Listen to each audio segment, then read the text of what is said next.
Welcome to the Big Game Hunting Podcast, where we help hunters like you prepare for the big game hunting adventures you've always dreamed of. Now, here's your host, John McAdams.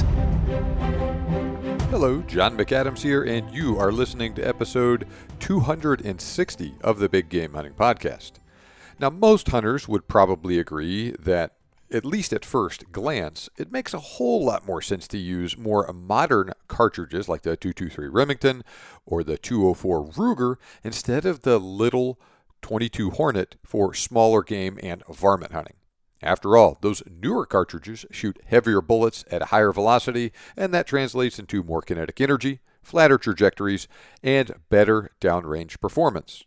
However, even though the 22 Hornet has been around for almost a century, and even though it can't come anywhere close to the performance of newer cartridges like those on paper, the 22 Hornet is still a pretty darn useful varmint hunting cartridge.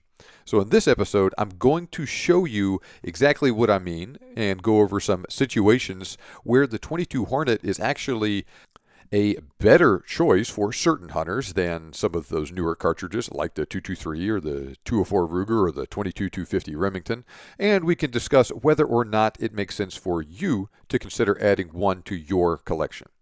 Now, before we get started, make sure you're on my email list. To do that, click the link in the show notes or go to huntingguns101.com and sign up for my free ebook on the best hunting cartridges. You'll get that free ebook when you do that, plus you'll also receive the emails I send out every weekday.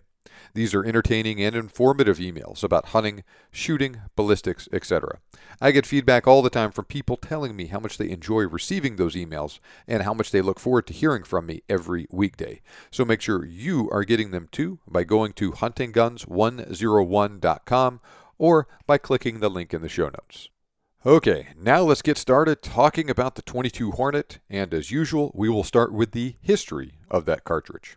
As is the case with many older centerfire rifle cartridges, the exact origins of the 22 Hornet are a little hazy. That being said, Grosvenor Watkins is generally credited for developing it using the black powder 22 Winchester centerfire cartridge for inspiration in the 1920s.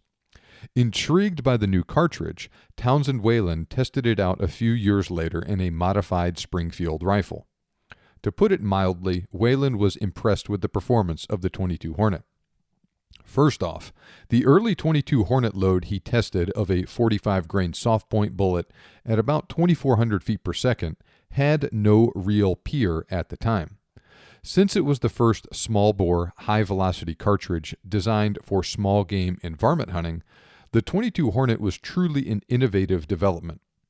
Additionally, the cartridge had a very light recoil and a mild report that made it a true joy to shoot, especially when those early loads had such impressive performance for that time period.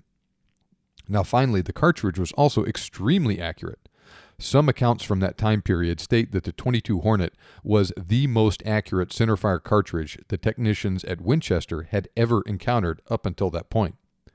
Considering that Whalen was known for his quote that, quote-unquote, only accurate rifles are interesting, he must have found the 22 Hornet quite fascinating indeed. Now, he was not the only person impressed with the cartridge, and it quickly started to catch on with the hunting community. However, widespread adoption of the 22 Hornet was hampered initially by the fact that no company mass-produced rifles for the cartridge during the first few years it existed.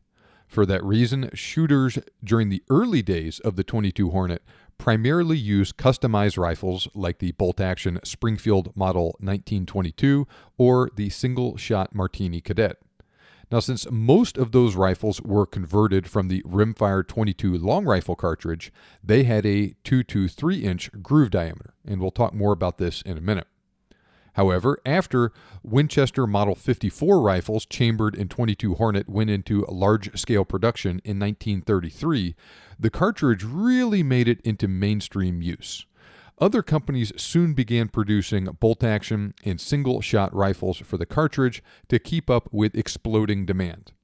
Indeed, the 22 Hornet was the third most produced caliber, behind only the .30-06 and the 270 in pre-World War II Winchester Model 70s, which should give you an idea how popular the cartridge was with American hunters in the 1930s and early 1940s.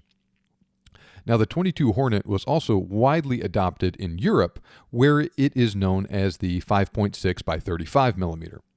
Now, in addition to bolt-action and single-shot rifles, European gun makers have produced a number of combination guns chambered in the cartridge as well.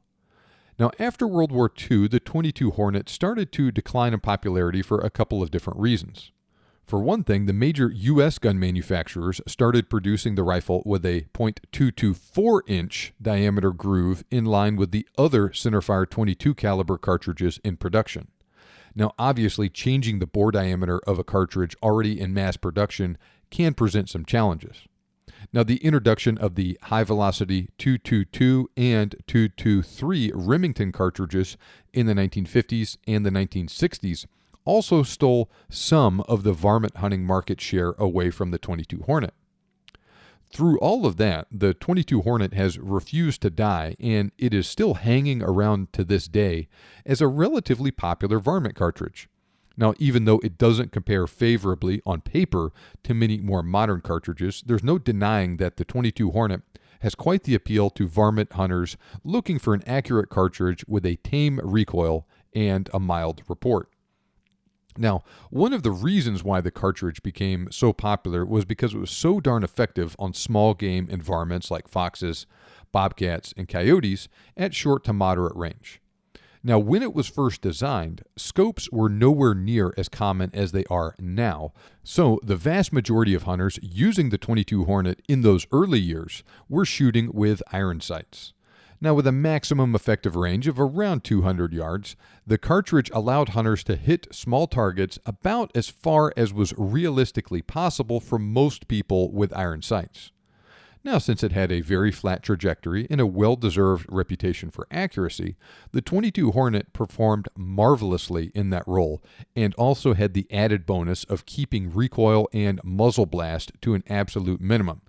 There is no telling how many coyotes, foxes, and bobcats hunters have taken with the 22 Hornet over the years. Like I keep saying, the 22 Hornet is still great for varmints and small game out to 200 yards, and the light report of the cartridge also makes it easier on the ears than louder cartridges like the 220 Swift or the 223 Remington. Now, lighter and slower 22 Hornet bullets are also less likely to ricochet. Now, these characteristics make the 22 Hornet a better choice for pest control in populated areas than those other cartridges. Okay, now let's talk a little bit more about the ballistics of the 22 Hornet and how it compares to some other cartridges. In terms of performance, the 22 Hornet is significantly more powerful than rimfires like the 17 HMR, the 22 Long Rifle, and the 22 Winchester Magnum rimfire, or the 22 Magnum. But it is clearly in a tier below other 22 caliber centerfires like the 223 Remington. Now, this is pretty clear when you compare Federal's 36 grain copper-plated hollow point 22 Long Rifle, CCI 40 grain game point 22 Magnum, Hornady 36 grain VMAX 22 Hornet, and Winchester 55 grain Varmint X 223 Remington ammunition. Now, yes, the 223 Remington is clearly a more powerful cartridge than the 22 Hornet. The 223 Remington has more energy remaining at 200 yards than many 22 Hornet loads have at the muzzle. However, the body of evidence also indicates that both cartridges are very effective on predators, small game, and varmints. So the biggest advantage the 223 Remington has lies in its higher velocity and flatter trajectory that make it easier to hit targets at longer range and also just more effective on that game at longer range when you hit it. But that does come at a cost of more noise, muzzle blast, and more recoil. That's not to say the 223 Remington recoils a lot, because it doesn't. However, there is still a noticeable difference in what it is like to shoot those two cartridges. Here's a personal example for you. Over the years, I have taken many new hunters and shooters to the range and let them shoot several of my rifles in sequence. I always enjoy having them shoot a 22 Long Rifle, then my 22 Hornet, and then moving them immediately over to an AR in 5.56. I always get a really good reaction with the 22 Hornet that's along the lines of, wow, that's really fun to shoot. It is still a centerfire rifle cartridge, and it's still loud enough to damage your ears if you're not wearing ear protection, but it's not nearly as loud as my AR is, and it's still really fun to shoot, and is a really big step up in performance over the 22 rimfires. All right, now let's talk about 22 Hornet rifles and ammo. Now, while the 22 Hornet is not as popular as it used to be, it's still not difficult to find factory-loaded 22 Hornet ammo at gun stores all over the world. Once again, at least in normal times, though. For instance, Federal, Hornady, Nosler, Remington, Seller & Ballot, and Winchester all manufacture at least one 22 Hornet load. Now, most of the older 22 Hornet rifles, like the Winchester Model 54 and Model 70, have a relatively slow rifling twist rate of 1 in 16 inches. That means the bullet makes one full revolution every 16 inches as it travels down the barrel. For comparison, it's not uncommon to see 1 in 9 inch, 1 in 8 inch, or even 1 in 7 inch rifling in an AR-15 or newer production rifles in cartridges like 223 Remington. Now, newer 22 Hornet rifles, like the Ruger 7722, have a 1 in 14 inch twist rate, which is a little bit faster than that 1 in 16 inch twist rate of the older 22 Hornet rifles. Now, since they have a slower rifling twist, those older rifles have trouble stabilizing bullets heavier than 45 grains in many cases. For that reason, 45 grain bullets are the most common, and 35 grain bullets are a close second in popularity with 22 Hornet ammo. If you want to use heavier 50 grain and 55 grain bullets, you'll probably need to hand load, and depending on your rifle, it may or may not work real well for you. Due to advances in propellants, modern factory-loaded 22 Hornet ammo has slightly improved ballistics compared to the original loads from the 1920s and 1930s.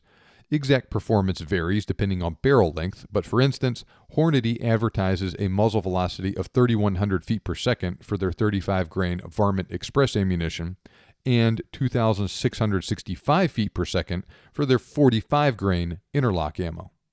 Now compare that to a 45 grain soft point at about 2,400 feet per second as one of those initial loads for the 22 Hornet. Now, current production rifles in 22 Hornet include the Ruger 7722, the Savage 25, and the CZ 527. Lots of rifles have been manufactured in the cartridge over the years, though, and it's definitely possible to find some of those older rifles as well. This includes things like the single-shot Ruger No. 1, the Winchester Model 43, Model 54, and the Model 70, the Browning Model 1885, the Browning A-Bolt Micro Hunter, and the Blosser K95. Now, as an interesting aside, the U.S. military also issued a couple different 22 Hornet rifles as survival gear during the 1940s through the 1970s. These rifles were intended to assist the downed crew of an aircraft in hunting for food, but not really for self-defense against enemy troops. Now, the M4 survival rifle was a pretty basic bolt-action rifle chambered in the cartridge used by the Air Force in the 1940s. It was eventually replaced by the M6 aircrew survival weapon, which was a double-barreled combination gun chambered in 410 bore and either 22 long rifle or 22 Hornet. Springfield Armory sold a replica of the M6 for several years that was known commercially as the Springfield Armory M6 Scout, and there are still a few of those guns floating around out there as well. Okay, so with all that said, what is the 22 Hornet best suited for? So first, using the cartridge for deer hunting is a somewhat controversial subject. For one thing, it's not legal in some states. However, assuming it is legal to use on deer where you live, I still tend to agree with Mel Tappan's assessment of the 22 Hornet for deer hunting in his book, Survival Guns, on page 90 and 91. And I'm quoting from the book now. "It is by no means a reliable deer cartridge, even with hand loads, although it has been used for that purpose." Okay, this is me again. So is it possible to kill a deer with a 22 Hornet? Absolutely.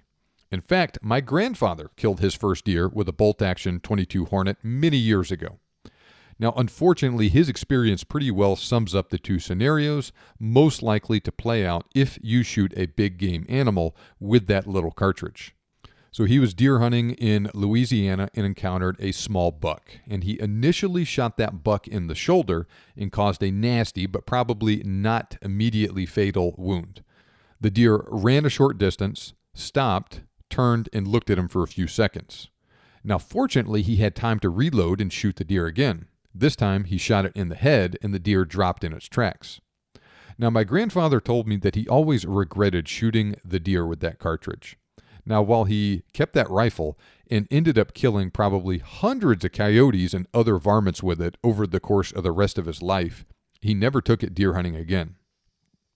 Now, he learned the hard way that those small, lightly constructed bullets quite often won't penetrate far enough to reach the vitals on a body shot of a deer, and this was not even that big of a deer down in the South Louisiana swamps. However, they will really do a number on a deer, a feral hog, or other big game animal if you hit them in the neck or the head. Only take that shot if you really know what you're doing, though, because it is really easy to screw up. Now, while I don't like the cartridge for deer hunting, the 22 Hornet is an awesome predator or varmint cartridge. So first off, it's a really nice option if you just want something to use around your homestead or your farm to keep the varmints out of your henhouse or your garden. Like always, you still need to be really careful about what lies behind your target because while it's not as likely to ricochet or go as far as many other cartridges, the 22 Hornet is not immune from that either. Now, in addition to varmints, the 22 Hornet is darn effective on coyotes, bobcats, etc. Additionally, my dad also took one to Africa many years ago and shot a jackal with it, which is similar in size to a coyote, and it performed great. Now, the 22 Hornet is not a super high-velocity cartridge, so it doesn't have as long of an effective range as other popular varmint cartridges like the 204 Ruger, 223 Remington, 22-250, or the 243. However, it works really, really well on predators at short range, like inside 200 yards. Now, the 22 Hornet is also not super rough on fur either, so it's a great choice for those who that's an important consideration for. On the other hand, compared to bigger and more powerful cartridges, there is a greater chance of wounded and lost animals when using the 22 Hornet though this is not as big of an issue with the 22 Hornet as it is with smaller cartridges, but it is something to keep in mind for some hunters, and especially if you're going to be doing something like participating in a coyote hunting contest. Now, if you do a lot of long-range varmint hunting, or you just really like high-velocity cartridges, then you should probably look into getting a 22-250 Remington or a 220 Swift, because the 22 Hornet probably isn't for you. On the other hand, if you do most of your varmint hunting inside 200 yards, and you want a sweet shooting cartridge with minimal recoil and minimal muzzle blast, then the 22 Hornet is tough to beat. As usual, I've written a really detailed article on the 22 Hornet for the Big Game Hunting blog, and I will put a link to that article in the show notes if you want to check it out. Now, I talk about Hunting Guns 101 all the time in these cartridge comparisons, and if you enjoy episodes like this that are either cartridge profiles or cartridge comparisons, then you'll love Hunting Guns 101 because it's full of that same sort of information that I put in these episodes, but I also provide a level of detail and analysis for Hunting Guns 101 subscribers that I don't include in the podcast. Like, among other things, the specific rifles I recommend for different cartridges and for different hunting situations, more specific ammunition recommendations. I've even recently added a ballistic gel comparison portion of Hunting Guns 101, where you can really dive into the details and see how different cartridges with different loads perform in ballistic gel and really get a much better idea of exactly what I'm talking about with this stuff. So if you want more of this stuff, plus that extra detail that I just mentioned, purchase Hunting Guns 101. I guarantee you'll learn lots of useful information about practical ballistics and firearms in general in that training that will help you be more successful afield and fill more tags on your hunts. Click the link in the show notes or go to huntingguns101.com/form and fill out the order form to sign up and get instant access today. That's huntingguns101.com/form, FORM.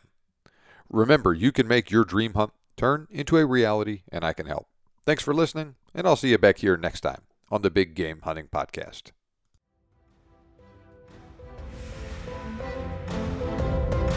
This show may be over, but we have plenty more for you on our website. For more information on today's topic, as well as lots of other useful hunting resources, head over to the BigGameHuntingBlog.com. We look forward to having you back for the next episode. But until then, happy hunting.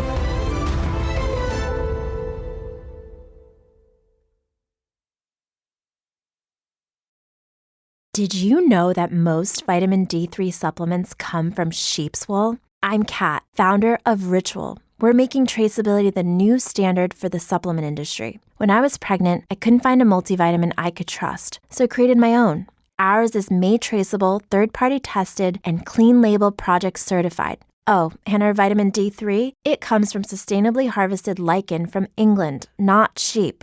Trace for yourself with 25% off at ritual.com/podcast.